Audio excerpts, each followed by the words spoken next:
Hello aspirants, welcome to our channel way to get hope. நம்ம இன்னைக்கு March 28லேருந்து 31 வரைக்கும் நடந்த கரண்ட் அஃபேர்ஸ் தான் பார்க்க போகிறோம். ஃபர்ஸ்ட் கொஷின், சமீபத்தில் மியான்மருக்கான இந்திய தூதராக நியமிக்கப்பட்டவர் யார்? மியான்மர் நாட்டுக்கு இந்தியாவோட அம்பாசடராக அப்பாயிண்ட் பண்ணியிருக்கவர் யார் அப்படின்னு கேட்டிருக்காங்க. ஆப்ஷன் பார்க்கலாம். வினய்குமார், அபய் தாக்கூர், வினய் மோகன் குவாத்ரா, பவன் கபூர். இதற்கான ஆன்சர் அபய் தாக்கூர். 1992 இந்திய வெளியுறவு சேவை இந்தியன் ஃபாரின் சர்வீஸ் பேட்சில் அதிகாரியான மூத்த இந்திய தூதர் அபய் தாக்கூர் அவர்களை தான் இப்போது இந்தியாவோட அம்பாசடராக மியான்மரில் அப்பாயிண்ட் பண்ணியிருக்காங்க. இது யார் சொன்னாங்க, எந்த அமைச்சகம் வெளியிட்டது இதை பற்றினா, மார்ச் 26 அன்னைக்கு மினிஸ்ட்ரி ஆஃப் எக்ஸ்டர்னல் அஃபேர்ஸ் வெளிவிவகார அமைச்சகத்தால் இந்த சிறப்பு பணியை இவங்களுக்கு வழங்கியிருக்காங்க. இதுக்கு முன்னாடி இவர் எங்கே ஒர்க் பண்ணிட்டு இருந்தார், என்ன பண்ணார்னா, G20 மாநாடு இந்தியாவோட பிரசிடென்ட் இந்தியா எடுத்து நடத்திட்டு இருந்தப்ப இவர் சோஸ் ஷெர்பாவாக பணியாற்றியுள்ளார். நெக்ஸ்ட் கொஸ்டின், சில சமயங்களில் கணிதத்திற்கான நோபல் பரிசு என்று அழைக்கப்படக்கூடிய 2024 ஏபல் பரிசை வென்றவர் யார்? ஆப்ஷன் பார்க்கலாம். அவி விக்டர்சன், லூயிஸ் ஏ கெஃபாரலி, மைக்கேல் தலாக்ரன், லாஸ்லோ லோவாஸ். இதற்கான ஆன்சர் மைக்கேல் தலாக்ரன். இந்த மைக்கேல் தலாக்ரன் அவர்களுக்கு தான் 2024 ஏபல் பரிசை வழங்கியிருக்காங்க. இது இந்த பரிசானது கணிதத்திற்கான நோபல் பரிசுக்கு சமமானது தான் இந்த ஏபல் பரிசு. இந்த மைக்கேல் தலாக்ரன் நார்வேஜியின் அறிவியல் academy of science and letters 2024 ஆண்டுக்கான ஏபல் பரிசை அறிவித்திருக்காங்க. CNRS பாரிஸ் மற்றும் பிரான்சில் இருந்து மைக்கேல் தலாக்ராண்டிற்கு இந்த பரிசானது வழங்கியது. அவர் என்ன பண்ணியிருக்காருனா, நிகழ்தகவு கோட்பாடு மற்றும் சீரற்ற செயல்முறைகளுக்கு அவரது பங்களிப்புக்காக வானிலை முன்னறிவிப்பு மற்றும் வணிக தளவாடங்கள் போன்ற துறைகளுக்காக இவருக்கு இந்த பரிசானது வழங்கப்பட்டுள்ளது. அவரோட ஆராய்ச்சியின் மையமான காசியன் விநியோகத்தை பற்றிய புரிதல் மற்றும் பயன்பாடு ஆகும். நெக்ஸ்ட் கொஸ்டின், சமீபத்தில் எந்த நாடு G20 இரண்டாவது வேலைவாய்ப்பு பணி குழு என்விரான்மெண்டல் ஒர்க்கிங் குரூப் கூட்டத்தை நடத்தியது? ஆப்ஷன் பார்க்கலாம். பிரேசில், சீனா, தென்னாப்பிரிக்கா, இந்தியா. இதற்கான ஆன்சர் பிரேசில். பிரேசில் தலைமையிலான இரண்டாவது வேலைவாய்ப்பு பணிக்குழுவானது பிரேசிலில் நடந்தது. என்விரான்மெண்டல் ஒர்க்கிங் குரூப்போட இரண்டாவது கூட்டம் எங்கே நடந்துச்சுன்னா பிரேசிலில். இந்தியாவின் பங்கேற்புடன் பிரேசிலில் இந்த கூட்டமானது கூடியிருக்கு. திருமதி சுமித்ரா தாவரா தொழிலாளர் மற்றும் வேலைவாய்ப்பு இணைத்தலைவர் அவர்கள் இந்தியா, பிரேசில் மற்றும் தென்னாப்பிரிக்கா சவுத் ஆப்பிரிக்காவுடன் தரமான வேலைவாய்ப்பு, டிஜிட்டலில் ஏற்படக்கூடிய மாற்றங்கள், வாழ்க்கை தரத்தை மேம்படுத்துவதில் தொழில்நுட்பத்தின் பங்கு, வாழ்க்கை தரத்தோட மேம்படுத்தல டெக்னாலஜி எந்த அளவுக்கு இருக்குது அதோட பங்கு மற்றும் பணியிடங்களில் பாலின சமத்துவம் ஈக்குவாலிட்டியை கொண்டு வர்றது தான் இந்த கூட்டத்தோட கவனமாக இருக்கும் அப்படின்னு சொல்லியிருக்காங்க. மக்கள் தொகையை பொருட்படுத்தாமல், பாப்புலேஷனை கன்சிடர் பண்ணாமல் சமமான பிரதிநிதித்துவம் மற்றும் அதிகாரமளித்தலுக்கு வாதிடும் உள்ளடக்கியதை வலியுறுத்துகிறது இந்த இந்திய குழு.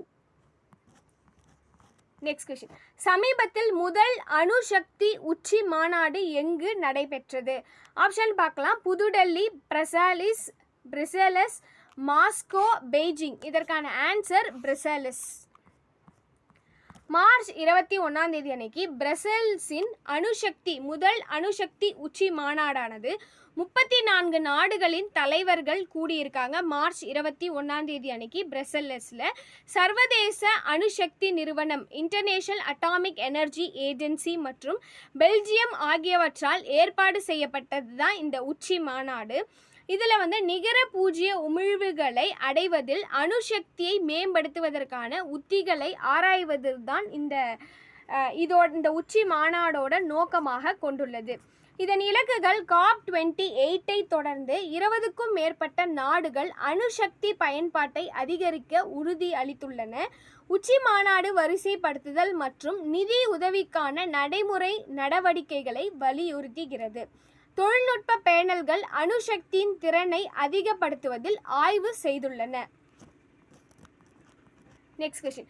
சமீபத்தில் கல்யாண சாளுக்கியா வம்சத்தின் 900 ஆண்டுகள் பழமையான கன்னட கல்வெட்டு எந்த மாவட்டத்தில் கண்டுபிடிச்சிருக்காங்க? ஆப்ஷன் பார்க்கலாம். தெலுங்கானா, மத்திய பிரதேசம், கர்நாடகா, மகாராஷ்டிரா.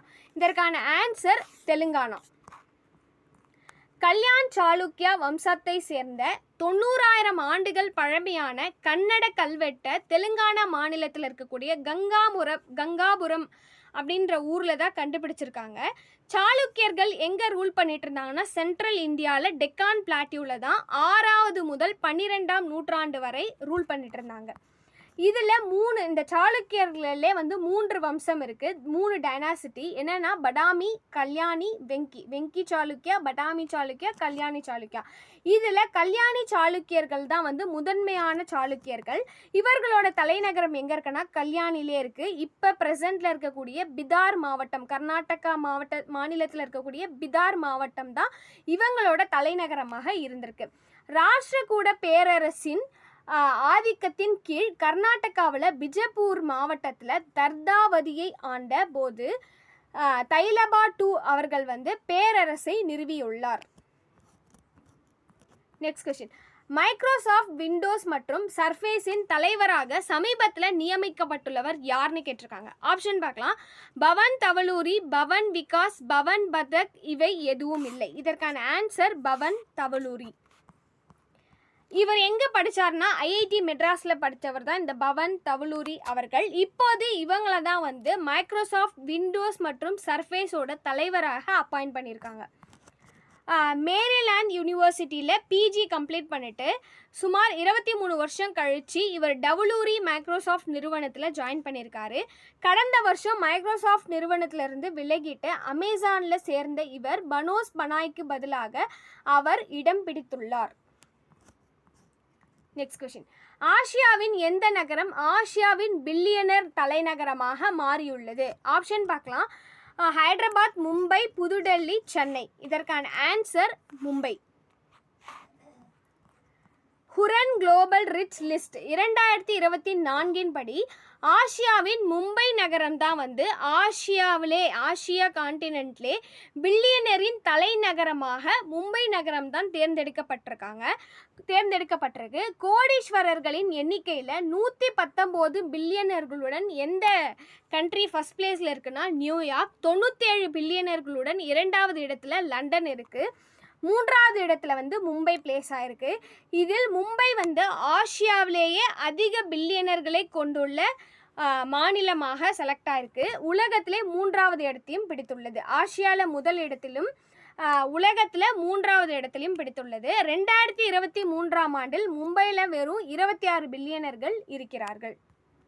இப்போது 92 பில்லியனர்களுடன் இருக்கிறாங்க. நெக்ஸ்ட். சமீபத்தில் விவாதத்தில் இருந்த கிரேட் இந்தியன் பஸ்டர்ட் இந்தியாவின் எந்த மாநிலத்தின் மாநில பறவை? ஆப்ஷன் பார்க்கலாம். மகாராஷ்டிரா, ராஜஸ்தான், மேகாலயா, மணிப்பூர். இதற்கான ஆன்சர் ராஜஸ்தான். ராஜஸ்தானோட ஸ்டேட் அனிமல் தான் இந்த கிரேட் இந்தியன் பஸ்டர்ட். இது IUCN international union of conservation நேச்சரின் லிஸ்டின் படி இது ரெட் லிஸ்ட்டில் இருக்குது. ஸோ அழியும் அபாயத்தில் இருக்கிறதாக பட்டியலிட்டிருக்காங்க. ஸோ அதனால் சுப்ரீம் கோர்ட் என்ன சொல்லியிருக்காங்கன்னா இந்த பறவையோட பாதுகாப்புக்காக அந்த கிரேட் இந்தியன் பஸ்டரோட பாதுகாப்புக்காக ஒரு நிபுணர் குழுவை அமைத்து அதோட பாதுகாப்பு தொடர்பான விஷயத்தை கையாள்வதற்காக இந்த நிபுணர் குழுவை அமைச்சிருக்காங்க. அதுக்காக சுப்ரீம் கோர்ட் ஒரு உத்தரவை பிறப்பித்திருக்காங்க. Next question. சாக்ஷ்யம் செயலி சமீபத்தில் தொடங்கப்பட்டது. அது எது பற்றி அப்படின்னு பார்க்கலாம்னா மஹிளா பால் விகாஸ் மந்த்ரேலா மூலம், திவ்யாங் ஜெயின் அமைச்சகத்தால், மந்த்ரேலே மூலம் கல்வி, இந்திய தேர்தல் ஆணையம். இதற்கான ஆன்சர் இந்திய தேர்தல் ஆணையம். எலெக்ஷன் கமிஷன் 2024 இப்போது 18வது லோக்சபா எலெக்ஷன் நடக்க போகுது. ஸோ அதுக்காக மாற்றுத்திறனாளிகள், அந்த பர்சன் வித் டிசபிலிட்டி PWD இருக்காங்களா அந்த மக்களுக்காக கொண்டு வரப்பட்டது தான் இந்த Sakshyam app. Next question. Operation Sankalp யாரால் நடத்தப்பட்டது? ஆப்ஷன் பார்க்கலாம். இந்திய கடற்படை, USA ஆர்மி, A மற்றும் B, சீன இராணுவம். இது வந்து என்னன்னா ஆப்ரேஷன் சங்கல்ப் அப்படின்றது இந்திய கடற்படையால் கொண்டு வரப்பட்டது. டிசம்பர் 14, 2023 அன்று இது தொடங்கப்பட்டது.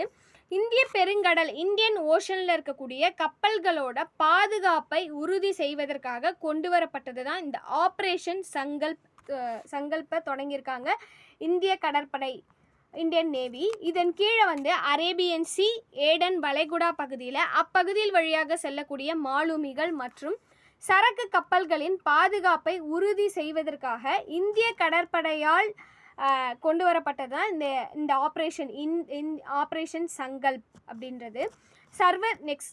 இங்கே வந்து இந்திய கடற்படை கப்பல்கள் நிறுத்தப்பட்டுள்ளன. Next question.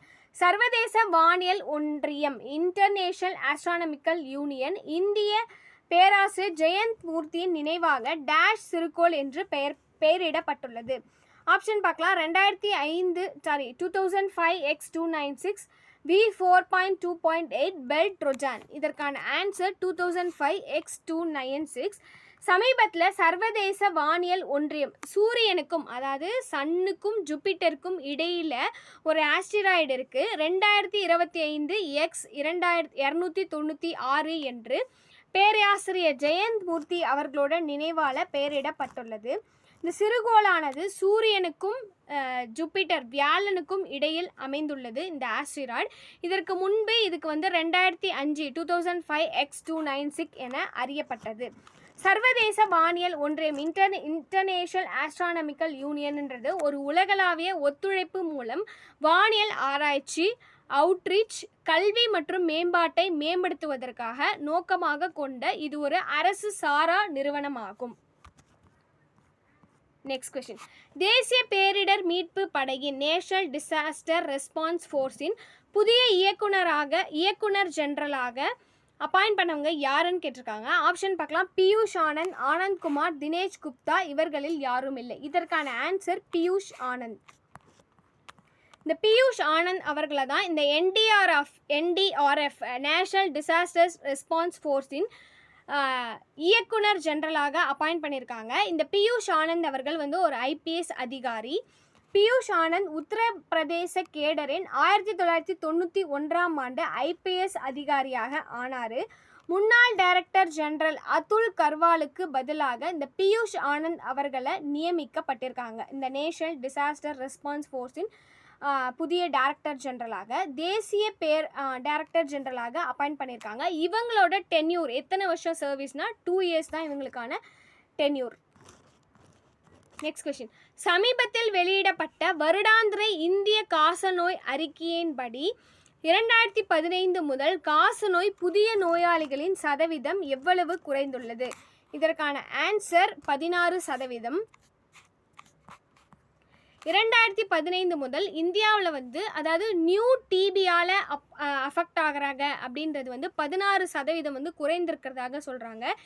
டிபியால் டியூபர்குலோசிஸ் இந்த காச நோயால் இறப்பு விகிதம் வந்து 18% குறைந்துள்ளது. Next question. சமீபத்தில் இராணுவ தளபதிகளின் முதல் மாநாடு எங்கு நடைபெற்றது?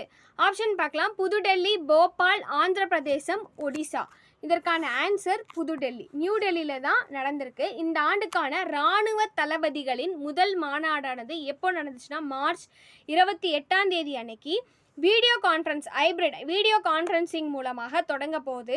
அதே நேரத்தில் தேசிய தலைநகர் புதுடெல்லியில் வந்து ஏப்ரல் 1 மற்றும் 2 அன்னைக்கு இயற்பியல் முறையில் இது நடைபெறும். Next question. சமீபத்தில் எந்த நாடு ஓரின சேர்க்கை திருமணத்தை சட்டப்பூர்வமாக்கியுள்ளது? ஆப்ஷன் பார்க்கலாம். தாய்லாந்து, இந்தியா, சீனா, அமெரிக்கா. இதற்கான ஆன்சர் தாய்லாந்து. ஓரின சேர்க்கை திருமணத்தை சட்டப்பூர்வமாக ஆக்கிய முதல் கிறிஸ்துவ ஆர்த்தடாக்ஸ் பெரும்பான்மை நாடு எதுனா தாய்லாந்து கிரீஸ் ஆனது. ஆப்பிரிக்காவில் தென்னாப்பிரிக்காவும் ஆசியாவிலேயே ஏஷியன் காண்டினென்ட்லே இந்த பாலின திருமணத்தை சட்டப்பூர்வமாக்க ஆகிய ஒரே ஒரு நாடு எதுனா தைவான் மட்டுமே.